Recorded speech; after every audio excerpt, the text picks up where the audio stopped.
Argentina fue a lo largo de gran parte de su historia la tierra de las oportunidades y el trabajo para todos aquellos que soñaron y cruzaron el mar para encontrarle un destino a sus manos, una tarea, una labor o un trabajo. Pero sin duda alguna lo fue mucho más para todos aquellos que habitaron y habitamos esta tierra. El trabajo, como dice aquella famosa frase, dignifica, y esa dignidad está asociada a su identidad, al progreso y a la familia que crece y se desarrolla alrededor de esos hombres y mujeres que crearon, levantaron y sostienen un hogar y a sus hijos. Porque para mí hablar del derecho al trabajo es realmente una cosa que me entusiasma, me apasiona, y quiero hacer una muy breve referencia histórica. Es decir, el derecho al trabajo revoluciona en la Argentina con Perón en la década del 40.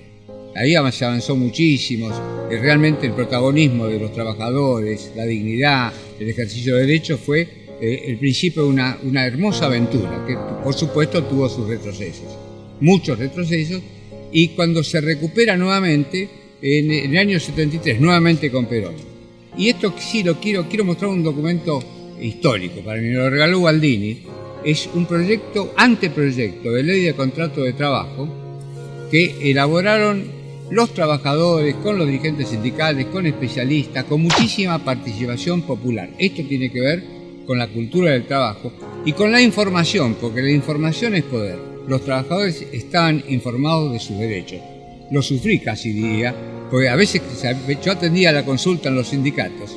A veces venía el trabajador con la ley bajo el brazo y había leído el artículo que a él lo problematizaba y se acordaba mejor que yo que había trabajado un poco con un perejil, con Norberto Centeno, que fue el autor intelectual que fue asesinado por la dictadura precisamente en 1977 por haber defendido trabajadores.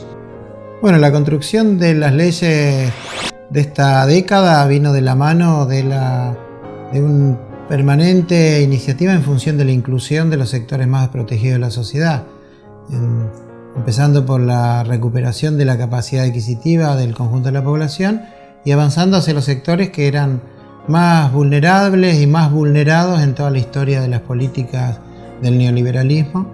Y bueno, uno de los sectores es el sector de los trabajadores rurales, que fueron convidados de piedra de las políticas oficiales a lo largo de la historia, y más que convidados de piedra fueron bastardeados por las políticas de Estado.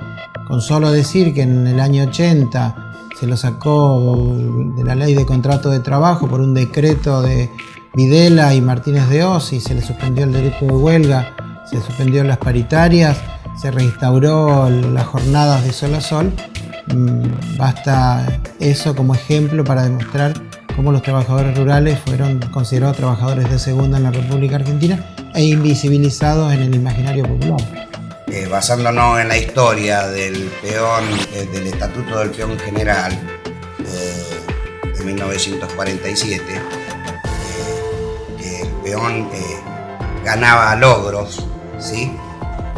Hasta 1959, el peón general estaba empezando a tener sus derechos y a tener sus beneficios sociales. Después de ahí, lo que fue de ahí en adelante, la década del 90 y todo eso que ha pasado, que mejor no nombrarlo, porque el peón ha perdido todos sus derechos, ¿sí? Hasta la actualidad, que con esta ley, que es la 26.227, el peón ha vuelto a generar y a ganar sus derechos. Y uno de los derechos que el trabajador había perdido era el derecho a tener las licencias por paternidad, a trabajar de sol a sol, directamente denigrante como un negro, porque tenía horario para entrar pero no para salir. No siempre este órgano legislativo estuvo a la altura de su condición de ser un genuino representante del pueblo. Debieron pasar muchos años para que cada una de estas bancadas recuperara la dignidad de representar al pueblo trabajador. Muchos años hasta conseguir que varias leyes de trabajo le fueran restituyendo dignamente sus derechos. Muchos años hasta que el hombre y la mujer, desde cualquier especialidad de su trabajo, fueran considerados de manera igualitaria. Desde un peón de campo hasta un personal doméstico, desde un maestro hasta un obrero o desde un médico hasta un periodista. Bueno, después vino la década del 90. Yo, con una licencia poética, esta década del 90 dura un poco más que 10 años, del 89 al 2002, donde hubo un desbaratamiento, la flexibilización laboral, desbaratamiento de derechos. Bueno, todo lo que pasó, quiero ser lo más sintético posible para no ocupar todo el ciclo. Hasta que comienza Néstor Kirchner en mayo del 2003. Y ahí realmente le cambió la vida a los trabajadores. Y esto lo quiero decir con todo énfasis. ¿Por qué? Porque veníamos de todas estas pérdidas. La historia nuestra es una historia de avances y retrocesos, en lo político, en lo social, en lo cultural. Cuando comienza en mayo del 2003 Néstor, y ahí, bueno, cambia. Y yo diría dos instrumentos muy importantes. Uno, la negociación colectiva, el convenio colectivo, las paritarias. Esa es el mejor instrumento, la mejor herramienta que tienen los dirigentes sindicales para defender derechos, condiciones de trabajo, en fin, todo lo que tiene que ver con la vida cotidiana de los trabajadores en sus empleos. Y el otro, el salario mínimo vital y móvil. Dos cosas que habían desaparecido, eran otros desaparecidos. Triste recuerdo, ¿no?, de la década de los 90. A lo largo de nuestra historia hemos asistido a verdaderos atropellos a los trabajadores. Tanto en periodos de gobiernos de facto como en periodos de gobiernos democráticos, han sido expulsados a la desocupación, amedrentados con el temor a ser despedidos y teniendo que soportar quitas en sus salarios y otros beneficios sociales que con todo derecho tienen que estar a salvo. Y el reconocimiento fue el reconocimiento de un montón de sectores de la militancia, sectores populares, que fueron defraudados por un montón de propuestas políticas propositivas en función de recuperar la dignidad del trabajo, la industria nacional, el pleno empleo, y que fue negociado directamente con las multinacionales a partir de una claudicación de las políticas de Estado. La militancia empieza a reconocer ese proceso, nos acostamos con la revolución productiva y el salariazo y nos despertamos con un proceso neoliberal en marcha, con la privatización del conjunto de las empresas del Estado Nacional y de la mano de esto con la precarización de las cuestiones laborales. El laburo del talefero es muy bravo porque ahora un poco se está utilizando los carritos, pero la mayoría no, la mayoría vos hacés la hierba encima del tratado mojado. Cuando hay yerbales que tienen línea de 100 metros, vos tenés que cargar el raído de 100 kilos en tu espalda y sacar a 100 metros la hierba, vos tenés que dar cargada en un camión, en donde realmente es un sufrimiento total. Por eso peleo por la dignidad de los compañeros, porque un trabajo muy sacrificado, y pido que todo nos ampare y nos ayude, porque realmente los trabajadores necesitan una vida digna, una vida mejor, y que realmente valga más el precio para el tarifero, para el colono chico, y que realmente, como dice el refrán, los gruites grandes que repartan un poco las tortas con los más chicos, porque realmente es una injusticia lo que hace. Tal es así que cuando Néstor me plantea el tema de trabajar en un proyecto de ley, vos sabés que por técnica legislativa el último artículo de una ley que reemplaza a otra, solamente en el último artículo es que se deroga la ley tal, el artículo tal, la tal otra ley. Néstor, con esos rasgos que tenía Néstor de querer marcar claramente la impronta, me planteó, y finalmente así se aprobó, que el artículo primero dijera: se deroga la ley 25250, dando claramente el sentido de que lo que se buscaba era marcar el comienzo de una nueva etapa, mostrar un cambio de pantalla, un cambio de página, un cambio de dirección en lo que era la legislación, y no solamente la legislación, yo diría más que la legislación laboral de los años 90. Nosotros derogamos lo perverso. Néstor Kirchner, con la ley 25.877, derogó lo que se conocía como la ley Vanelco. Esa ley, no solamente perversa por los sobornos, sino por el contenido, destruía los convenios colectivos de trabajo, destruía la estabilidad del empleo. Bueno, todo esto lo recuperó Néstor con esta ley, que se discutió mucho, participamos varios técnicos. Yo no era legislador en ese momento, era abogado de lo que era la CGT disidente. Participamos y se reconstruyó muchísimo aquel tejido que había comenzado en el 45. Al principio del 2007 presentó un proyecto de ley para que se deroguen los tickets canasta. Un pago en especie, tipo Patrón Costa, que pagaba con vales, pago en especies. Me quisieron sobornar con $20 millones. Hicimos la prueba con mi hijo Mariano Recalde, con una cámara oculta, señor director, con una cámara oculta, se grabó el soborno y logramos las pruebas para acusar, pero además se derogan los tickets. ¿Y qué significó? Para materializar. Durante la vigencia de esos tickets canasta, pago en negro, pago en especie, como quieran llamarlo, se transfirieron del bolsillo de los trabajadores, de la Seguridad Social, hacia Cuatro Vivos, $21.000 millones, para saber de qué estamos hablando.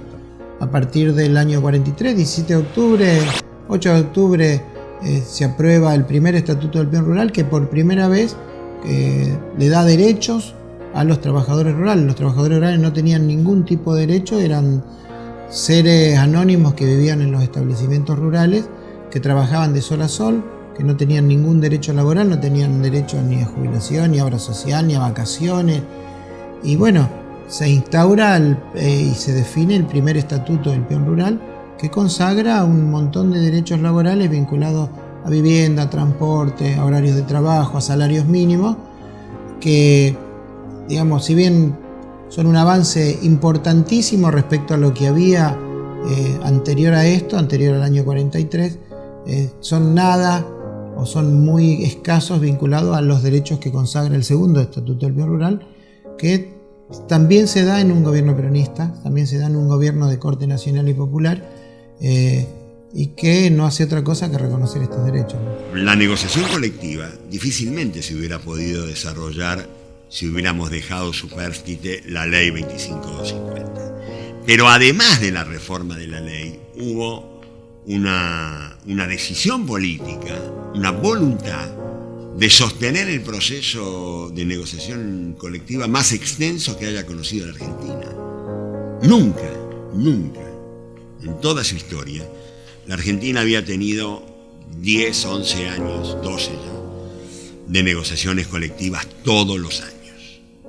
Y curiosamente, y digo curiosamente porque a veces se tiende a poner mucho acento en la primera etapa de nuestro gobierno, la etapa más fructífera en materia legislativa ha sido todo el periodo del gobierno de Cristina.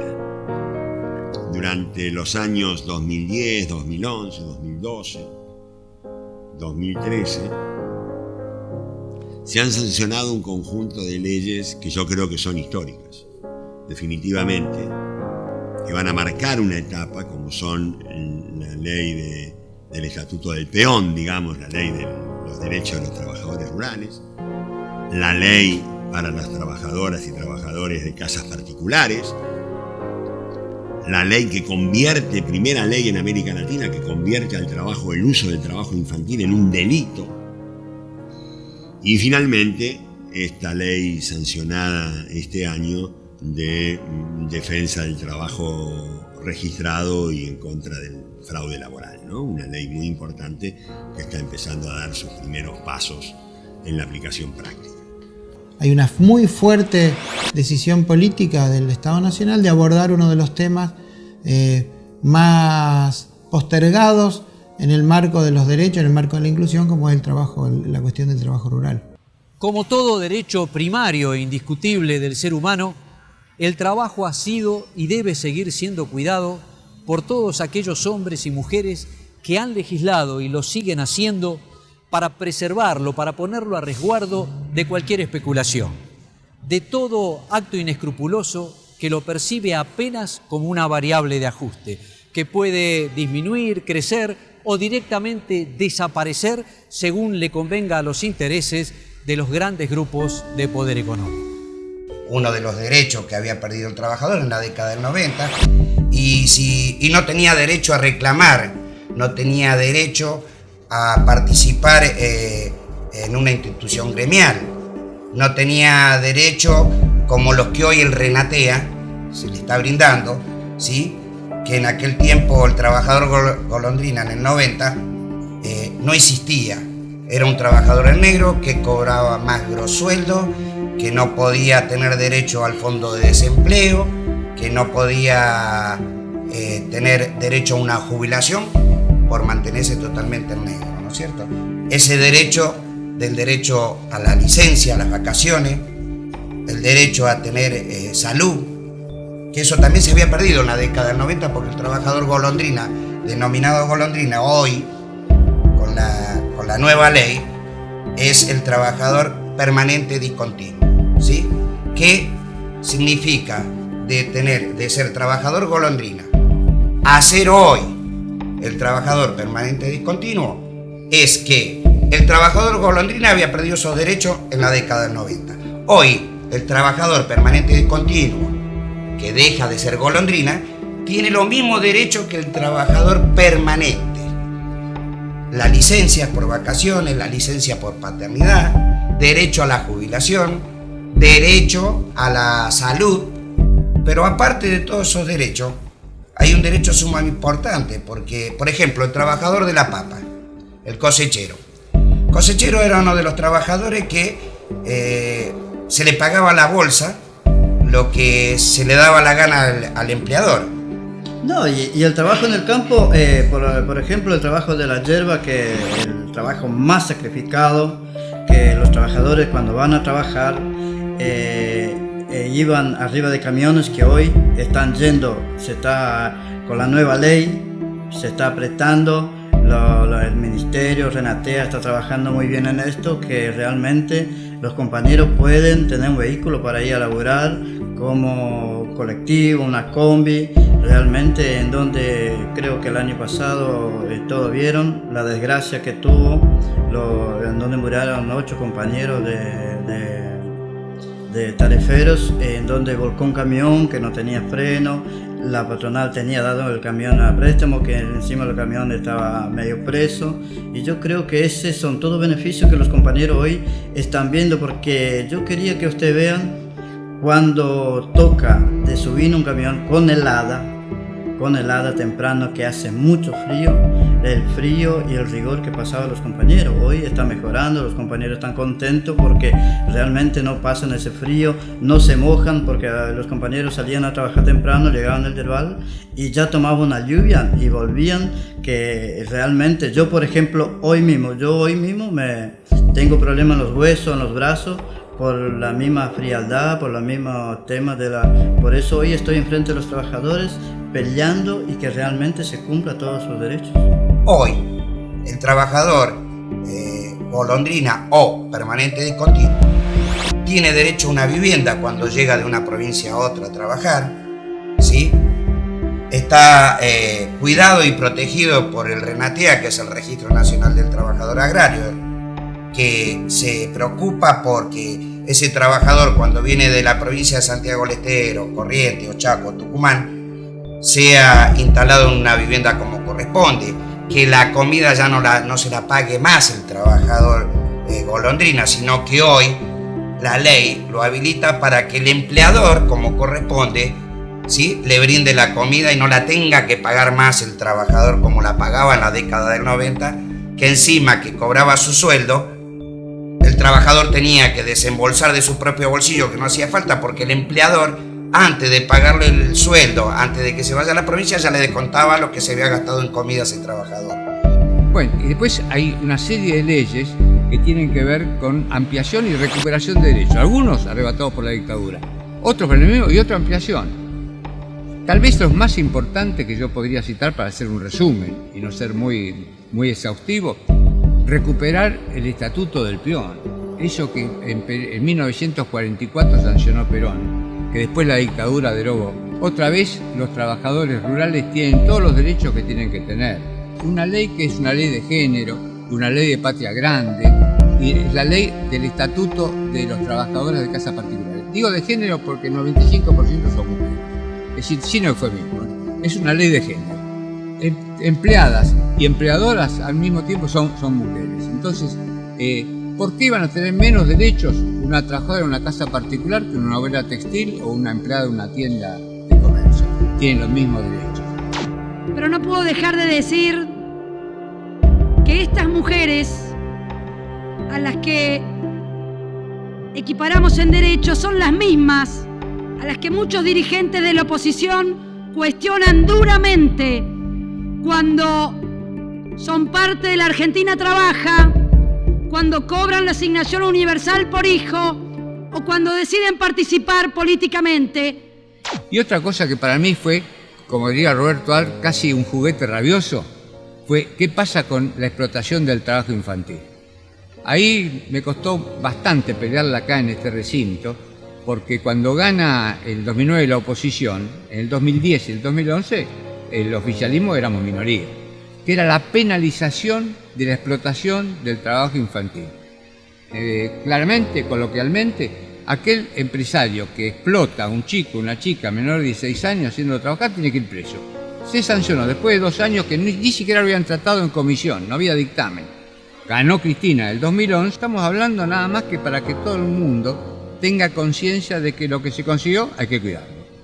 Aunque últimamente, en el periodo desde la aprobación de la ley, han aparecido numerosos protogremios o numerosas instancias organizativas que hacen que los trabajadores hoy empiecen a tener una conciencia mucho más clara de sus derechos en función de la difusión básicamente de la ley, pero también en función de que en Argentina existen 2 leyes fundamentales: una que prohíbe el trabajo infantil, cosa común en el trabajo rural. Hoy el empleador que contrata a un menor de 16 años tiene penas de prisión de 4 años a 8 años, es un delincuente. Y lo que combate es la trata laboral, una cuestión muy común en la historia del trabajador rural, que era captado, trasladado y llevado al lugar de donde trabajaba como trabajador temporario, en condiciones en donde se reproducían situaciones de explotación del que el trabajador le era muy difícil escapar. No solo el salario es la variable de ajuste de un trabajo. La seguridad, en cada caso, cualquiera sea el riesgo que implique, la cobertura social y de salud, descanso, el esparcimiento, todo eso es el trabajo. Y sobre todo, la necesidad de legislar cada día para incorporar las nuevas formas que la sociedad va incorporando en su permanente transformación. Y no solamente hay que cuidar lo que se conoció, hay que ir por lo que falta. Y esto me parece a mí, alguien que viene luchando toda la vida por los derechos de los trabajadores, tiene alguna autoridad moral para decir, muchachos, sigamos haciendo lo que venimos haciendo. Muchas gracias. Este Parlamento también tiene para sí, desde el 2003 al 2014, el gran privilegio de haber sancionado 35 leyes laborales de las que todos los parlamentarios y sobre todo los del Frente para la Victoria pueden estar orgullosos. Ese es también un aporte a estos años de democracia que hemos tenido, porque eso consolida el sistema democrático, además de construir una Argentina cada vez más libre, más justa, más soberana.